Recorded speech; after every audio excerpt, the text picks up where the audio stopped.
هنعمل النهاردة منيو في أكتر من وصفة شاورما، ممكن نعتبره هو الموسوعة الشاملة للشاورما. أوريكم ازاي ان احنا نقدر نعمل أكتر من نوع للشاورما، وكلهم هيكونوا مختلفين عن بعض خالص. زي من كل بلد أكلة كده هنعملهم، هيكونوا مختلفين في الشكل وفي الطعم كمان في طريقة التقديم. هقول لكم كمان وهعرفكم ازاي ان الشاورما بتاعت البيت بتكون أحلى من أي شاورما احنا ممكن ناكلها برا. هنعمل شاورما الفراخ السوري، وهنعملها كمان مع فتة اللي هي مع رز اصفر يعني. هنعملها كمان شاورما اللحمة المصري. هنعمل دونر الكباب، اللي هي بتكون بلحمة مفرومة، اللي هي الشاورما التركي كمان. واخر وصفة هنعملها هتكون شاورما البتنجان الاقتصادية، ودي طعمها بيبقى حلو جدا. بس قبل ما نبدأ في الفيديو، لو اول مرة تشوفوني اعملوا لايك وشير لو عجبكم الفيديو. ما تنسوش تشتركوا في القناة وتفعلوا الجرس لو حابين توصلكوا وصفاتي. هنبدأ اول حاجة بالشاورما السوري. هنعملها سندوتشات في عيش سوري، وهنعملها في عيش بلدي. كمان هنعملها فتة اللي هي بتكون مع رز اصفر. هنبدأ اول حاجة بتتبيلة الفراخ بتاعتنا. انا هقطع الفراخ التتبيلة او اللي هي التقطيعة بتاعت الشاورما، اللي هي بتكون بالطول شوية ورفيعة مش تخين. هجيب شوية خل وعليهم عصير ليمونتين، وهجيب البولة او الطبق اللي انا هعمل فيه، هحطهم على بعض وهزود عليهم شوية زيت صغيرين، يعني معلقتين زيت تقريبا. وبعد كده هحط عليهم معلقتين كاتشب او صلصه، بس انا بفضل الكاتشب فيها اكتر. لو انتم مش متوفر عندكم ممكن نحط معلقتين صلصه. احط كمان فصين توم يكونوا مفرومين، وكوبايه زبادي. كوبايه الزبادي ضروري قوي علشان هي يعني بتخليها تكون طريه. هقلب بقى التتبيله مع بعض كويس. وبعد كده شويه التوابل اللي انا هضيفهم هيكون ملح وفلفل وكاري وتوابل فراخ، جنزبيل وبابريكا. وكمان نحط كزبره وكمون، دول مهمين جدا. واهم بقى حاجه بتديها طعم حلو جدا مرقه الدجاج الفوري. هنزل بالفراخ على التتبيله وهقلب كل حاجه مع بعض كويس جدا، يعني انا هفضل اقلب فيها كده لحد لما احس ان شرايح الفراخ كلها اتبلت واندمجت مع التتبيله بتاعتي. وبعد كده بقى هغطيها وهسيبها في التلاجة ليله كامله او اقل حاجه ساعتين. انا سبتها يعني بيتها في التلاجة، خرجتها بقى تاني يوم. السوي بتاعها بيكون على جريل، على يعني بالكهرباء، على طاسه على النار، في صينيه في الفرن. انا حبيت اختصر كل ده ودخلتها في صينيه في الفرن. وقعدتها على درجة حرارة 200 تقريبا، قعدت يعني رينج مثلا نص ساعة. هخرجها بس في النص كده اقلبها لحد لما، مش هقفل عليها غير لما تشرب ميتها خالص. لو حسيت ان هي يعني هتطول على نص ساعه، ممكن اعلي الحراره شويه لحد لما تنشف خالص. هي مش هتاخد وقت لان كمان شرايح الفراخ رفيعه. لو حابين تعملوها على النار عادي بتكون نفس النتيجه برضو. هجيب بقى العيش السوري، العيش اللي هو اللي احنا بنعمل فيه او اللي بناكل فيه سندوتشات الشاورما بره. هو عيش اللي هو العيش السوري. هبقى مجهزه الطوميه، وهحط بقى طبقات يعني زي ما احنا نحب ناكل السندوتشات او الشاورما، هحط في السندوتش عادي. انا حطيت الاول توميه، وبعد كده احط شرايح من الفراخ. ممكن بقى احط عليها خيار مخلل او لفت مثلا، اي نوع مخلل انا بحبه. بحب فيها جدا الجبنه الموتزاريلا، وكمان يعني شويه كاتشب صغيرين. وانا حمرت بطاطس في الاير فراي عشان تكون خفيفه شويه. وكله احطه في السندوتش وهقفله. هقفله بقى من الطرفين كويس، وبعدين بقى اعمله رول كده زي ما بناكل السندوتشات الشاورما من بره بالظبط، بالعيش السوري ده. علشان احمص العيش هحط يعني هعمله في طاسه على النار، او في توستر، او على جريل، او على اي حاجه. انا حاططهم في التوستر بالكهرباء، ورشيته زيت وهسيبهم يتحمصوا. كمان احنا ممكن نقدر لو مش متوفر عندنا العيش السوري او مش موجود، ممكن العيش اللي هو الصاج، او ممكن كمان العيش البلدي. انا عملته يعني العيش ده عيش بلدي، اللي هو بتاعنا بتاع البيت العادي خالص. برضو حطيت عليه التوميه والفراخ والجبنه الموتزاريلا والكاتشب كمان البطاطس. وهقفله بقى بنفس الشكل ده كده من ناحيه واحده بس من تحت. وهرله برضو بنفس الشكل اللي عملت فيه السندوتش التاني، وهقفله. وهحمصه برضو في التوستر، وهيطلع طعمه حلو جدا، مش هيبقى مختلف خالص عن العيش السوري. بالعكس هيبقى له طعم حلو جدا. انا هعمل الفكره بتاعه البوكس اللي احنا بنجيبه بتاع الشاورما. هقطع السندوتشات او هسيبها سليمه زي ما هي كده. عايزه اقول لكم ان الطريقه دي حلوه جدا. ممكن كمان لو ما عندناش توستر نحمره، يعني نحمص العيش نفسه على جريل على النار. هيطلع طعمه حلو جدا. عايزه اقول لكم ان تتبيله الشاورما دي تحفه، احلى من اي تتبيله احنا ممكن ناكلها للشاورما بره. كمان ممكن نبقى مجهزين رز اصفر ونحط شويه الشاورما عليه من فوق. ونحمص عيش سواء في الاير فراير برشه زيت او في الفرن، او نحمره في زيت على النار زي ما انتم بتحبوا تاكلوه، ونحط عليه توميه كمان. وده ممكن تبقى احلى فتة شاورما احنا ممكن ناكلها. ودي طريقه تقديم تانية للشاورما السوري. تاني وصفة هنعملها معانا هتكون الشاورما المصري بقى. الشاورما المصري دي اللي بتكون في العيش الكايزر او في العيش البلدي، اللي هي بيتحط عليها طحينة، مش بيتحط عليها بقى تومية ولا الحاجات دي خالص. هنعملها بطريقة سهلة جدا، هتطلع زي الجاهزة بالظبط. هنعمل معاها كمان سلطة الطحينة بطريقتها الأصلية، او احلى او اطعم طريقة لسلطة الطحينة. كمان هعمل لكم معاها طريقة بطاطس بتكون بتوابل كده وخفيفة جدا، هتتعمل في الاير فراير او في الفرن من غير ما نحمرها في الزيت. اول حاجه هنقطع اللحمه شرايح تكون برضو زي تقطيعه الفراخ كده، رفيعه وبالطول. لو احنا ما عندناش، يعني لو السكينه مش حاميه قوي هنقطعها وهي متلجه، هتتقطع بسرعه. شويه التوابل بقى بتاعتها مش كتير، زبادي وملح وفلفل، ثوم وبصل بودر، شويه كمون وبابريكا لو متوفر البابريكا يعني. وبعد كده هحط شويه خل عليها، وبعد كده بقى هنزل بشرايح اللحمه، وبرده هقلبها كويس قوي لحد لما تندمج مع التتبيله. انا بصراحه يعني هي الافضل انها تتبل ليله كامله، بس انا سبتها نص ساعه بس وبعدين سويتها على طول، طلعت برده حلوه جدا. بس الافضل طبعا ان احنا نبيتها في التتبيله. انا سبتها بس نص ساعه كده على جنب، وبعد كده سخنت طاسه على النار. يعني بعد النص ساعه بعد كده بقى سخنت طاسه على النار وحطيت عليها شويه زيت. وبرده الزيت سيبته لحد لما يسخن، يعني ضروري قوي ان الطاسه تكون سخنه وكمان الزيت يسخن.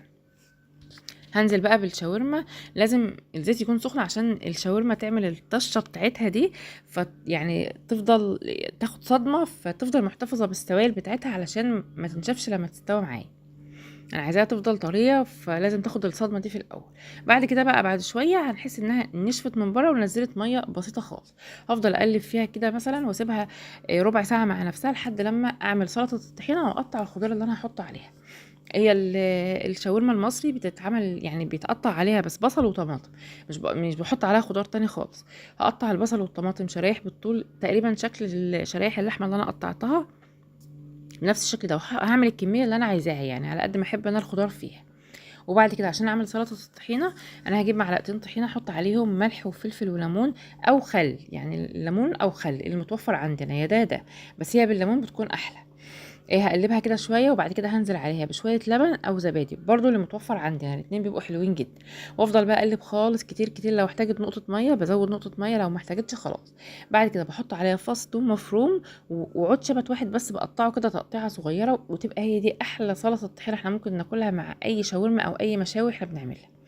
بعد كده بقى هرجع للحمه، هتكون اخدت تقريبا نص ساعه او اكتر شويه. هنزل بقى بالبصل والطماطم وعلى نار عاليه، وافضل اقلب لحد لما البصل والطماطم بس يتبلوا شويه، هتكون اللحمه استوت. احط معلقه صويا صوص لو متوفره عندي، لو مش متوفره خلاص مش ضروري. افضل بقى اقلب لحد كده لما اللحمه يعني تنشف ميتها خالص. وبعد كده بقى هرجع للبطاطس. انا قطعت بطاطس اللي هي طويله كده بنفس الشكل ده كده. احط عليها بقى شويه توابل بملح وفلفل بصل وتوم باودر كمون وكزبره وبابريكا وشويه زيت صغيرين. وضروري جدا تكون البطاطس ناشفه، يعني مش عليها ميه، لو عليها ميه هنشفها بمنديل. هقلب بقى التتبيله بتاعه البطاطس دي عليها كويس خالص كده. وبعد كده انا دخلتها الاير فراير، لو مش متوفره هنفردها على صينيه وندخلها الفرن، تطلع نفس النتيجه. الاير فراير مش بتديها طعم افضل ولا حاجه، بس هي يعني عشان موجودة عندي. بعد كده بقى هرجع للحمة، احط عليها رشة كزبرة خضراء وهقفل النار على طول. اول ما هحط الكزبرة هقوم راح قافلة النار على طول.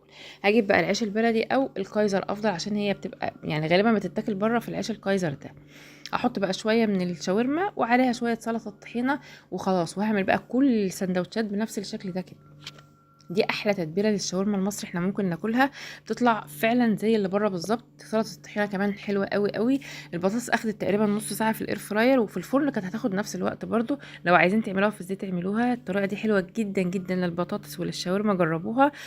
والوصفه الثالثه للشاورما اللي هنعملها بقى هي الشاورما التركي، اللي هي بيسموها يعني دونر الكباب، بس احنا خلينا مسمينها شاورما تركي افضل.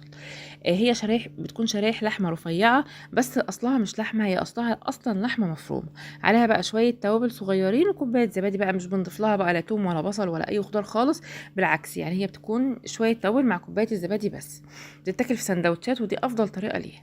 انا هجهز نص كيلو لحمه مفرومه، انا عملتها بنص كيلو بس الكميه دي كلها، واحط عليها كوبايه زبادي وشويه توابل. يعني انا مش بضيف لها بقى لا بصل ولا توم ولا اي حاجه. هجيب الكبه او اي جهاز كهرباء عندي اللي هو بتاع التوم والبصل مثلا، وهنزل باللحمه، هي لحمه مفرومه، عليها كوبايه زبادي بقى وشويه توابل ملح وفلفل، توم وبصل بودر بابريكا حبهان مطحون وتوابل اللحمه. لو مش متوفره توابل اللحمه ممكن نحط شويه قرفه او اصلا نستغنى عنها خالص. هنحطها بقى في محضرة الطعام ديت او الكبة، وهنفضل بقى نطحن فيها كتير جدا جدا لحد لما نحس ان اللحمة كلها بقت زي العجينة. لو حسينا انها جامدة شوية او مش بتمشي في الكبة كويس، هروح منزله عليها ربع كوباية مية صغيرة بس او اقل كمان. هاجي بقى اضربها الاقيها يعني بتمشي كويس في الكبة بتاعتي. هفضل بقى يعني اطحن فيها كتير كتير كتير لحد لما تبقى عجينة طرية خالص بنفس الشكل ده كده. هي كده تمام. هقلب بقى فيها لحد لما احس انها كلها بقت مندمجه مع بعضها. وبعد كده بقى هجيب استرتش او كيس او اي حاجه. انا دلوقتي هعملها بنفس الشكل اللي انا بعمل فيه اللانشون. الناس اللي بتعرف تعمل لانشون في البيت، اللي هو الرول بتاع اللانشون ده، هعمله بنفس الشكل ده كده. هفرد طبقه. انا عملتها على يعني قطعتين، انتوا ممكن تعملوها على واحده بس كبيره زي ما انتوا عايزين. انا عملتها على اتنين عشان تبقى سهله في التقطيع لما تبقى يعني متلجه، وعشان يبقى رول صغير اعرف اتعامل معاه. هعمله كده بنفس الشكل ما بنرول اللانشون بالظبط، هعمله بنفس الشكل ده كده. هظبطه كده وهظبطه من الناحيتين، ونلفه بقى اللفه بتاعه اللانشون او البونبوني اللي احنا عارفينها دي. هنقفلها كويس خالص وهنرولها كده ونقفلها، وتبقى كده خلاص. دي نص، يعني نص كميه اللحمه اللي انا عملتها، اللي هي تقريبا ربع كيلو يعني. هقفلها بقى من الناحيتين زي البونبوني بالظبط، وهسيبها على جنب، وهبتدي بقى اعمل الجزء التاني بالظبط بقيتها زي ما عملت دي بالظبط. بس بنفس الشكل كده هاجي بقى افرد الاسترتش كمان عشان اكمل بقيه اللي باقي. هفرده عليه وبرضه هظبطه بنفس الشكل من الجوانب، وهعمله برضه رول زي شبه اللانشون بالظبط.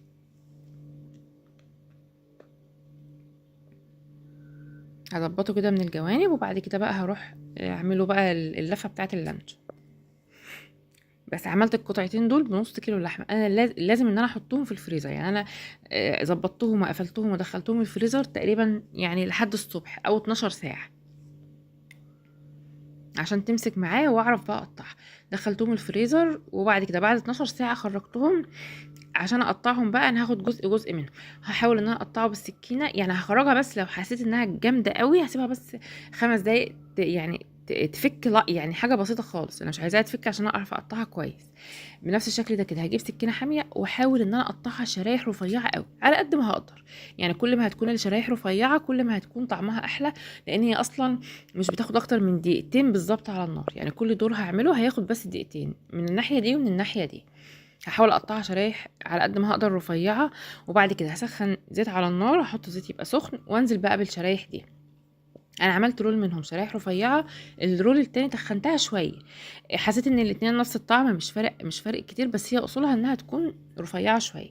يا دوب بس هحطها تاخد لون من الناحيه دي ومن الناحيه دي لحد ما اتاكد انها اتحمرت كويس جدا من ناحيتين. مش هتاخد اكتر من دقيقتين، وهلاقيها استوت واتحمرت وبقت حلوه جدا. بالظبط كده بقى هفضل اقلب فيها من هنا لهنا لحد ما تاخد لون وتتحمر بالشكل اللي انتوا شايفينه ده. كل اللي بتاخد لون بقوم بقى مطلعاها، وارجع انزل في نفس الزيت تاني او في نفس الصوص اللي نازل منها ده تاني بقيه الكميه لحد ما اخلصها كلها. عايزه اقول لكم انها طالعه تحفه جدا، مختلفه خالص خالص بقى عن اي شاورما سوري او شاورما مصري او اي حاجه خالص. انتوا مش تحسوا انها لحمه مفرومه، هي فعلا شرايح لحمه. هقطع بقى معاها شويه خضار، طماطم وبصل وكزبره خضراء، واصلها تتاكل سندوتشات تبقى حلوه جدا. جربوها. واخر وصفه شاورما عندي بقى هي شاورما البتنجان الاقتصاديه الرهيبه دي بجد. وصفه البرنجان تجنن جدا. هنجهزها بشويه خضار صغيرين، احنا ممكن نزود خضار عن اللي انا عاملاه او نعمل زي ما انا عاملاها كده. انا جبت يعني جبت بتنجان هقشره. يعني جهزت بتنجان وجهزت طماطم وفلفل الوان اخضر واصفر واحمر. كمان ممكن نزود بصل وتوم ولو حابين بقى بطاطس. هي عامه بتبقى حلوه كل ما بنزود انواع الخضار فيها. انا جبت البتنجان وقشرته وقطعته شرايح بالطول. انا هقطع الخضار كله بنفس الشرايح دي كده علشان هيطلع في الاخر ان هو شكل الشاورما، يعني تقطيعه الشاورما الرفيعه والطويله دي. هقطع البتنجان وبعد كده هقطع الفلفل والطماطم، وكمان ممكن نزود بصل بس انا ما عملتش فيها. بس هي بتبقى حلوه برضو لو زودنا فيها بصل، ولو في بصل هنقطعه بنفس الشكل ده كده. هبقى مجهزه بقى كل الخضار اللي عندي، وهقطعه بنفس الشكل بتاع الشاورما اللي بيكون بالطول ده بالظبط كده.